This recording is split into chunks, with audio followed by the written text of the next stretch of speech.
Well, for one, it's everywhere they go now. You have organizations, these rapid response networks, who are being colluded with by mayors and mayors pro tems like the one you just saw there, who are actively obstructing ICE. You've got illegal aliens in these communities that are being protected by criminal elements in their own community. And really, this is generations that have got us to this point, because now you have anchor babies, kids. You saw these kids, 30,000 kids marching out of classes in Charlotte to protest this. Well, many of them are illegals themselves, or their parents are illegals themselves. This is what happens when you undermine a country from within. When you don't have the rule of law, when you don't have border security, you no longer have a country. And we're seeing that taking place in every city across America. And you go back to that census, why the Democrats pushed so hard to have illegals on that census. And it's not just blue states, it's red states, but blue cities and blue districts where they can take votes from Republicans and give them to Democrats. So we have an entire system now that has been undermined by the left. They're working to harbor illegal aliens and hurt ICE's operations to be able to go after these really bad guys in every community, whether that's here in California or out in North Carolina. And every single one, as you mentioned, every single one of those politicians or any of these activists need to be arrested when they are caught obstructing ICE operations.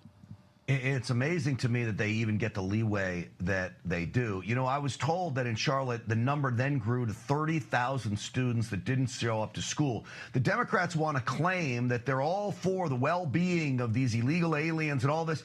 Well, it's their fear-mongering that are calling these kids not to go to school, because I talked to Border Patrol agents. They said they are doing everything they can not to go into schools. If there was a dangerous felon and that's the only place they could get them, then they may. But they then they try not to take that person down in a school, Ben. Yeah, and look, I ride with ICE all over the country, and you wouldn't believe, I mean, the conversations we have in the cars, even to avoid driving past schools. This is even getting to the places. So what's having to go into the mindset of ICE officers and Border Patrol officers as they're going after the worst of the worst. I mean, some of these guys are terrorists. They're literal terrorists, but many of them have rap sheets you can't even imagine. They're child rapists, they're murderers, they're all the entire gamut. And beyond that, they're here illegally. So I don't even care if you have any charges. They all need to be picked up at this point. They all need to go home. But ICE does everything they possibly can to avoid schools, to avoid even driving past them on their way to where they're going.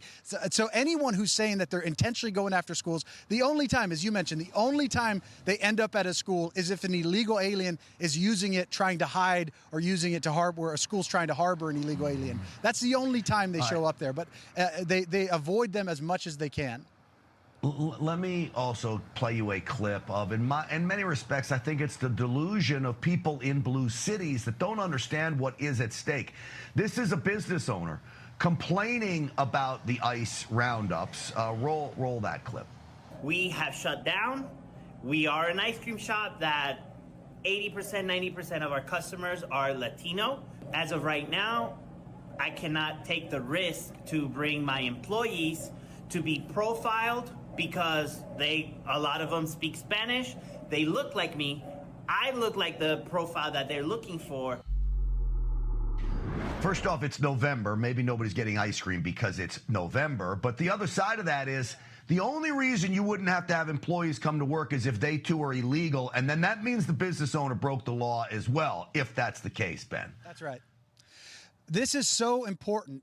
Until we start arresting the owners of these businesses who are hiring illegals, who are basically providing slave wages for them, who have taken advantage of the system. And this isn't just Democrats, Republicans. This is what why President Trump was such a breath of fresh air. He actually went up against the chambers of commerce, who wanted the cheap illegal alien workforce, basically slave labor.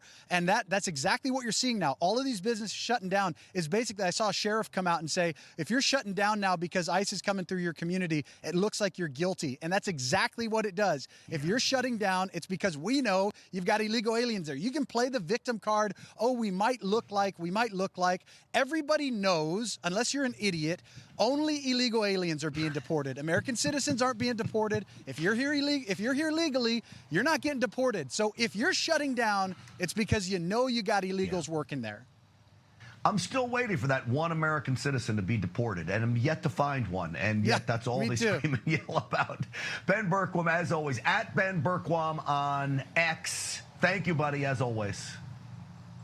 God bless you, brother.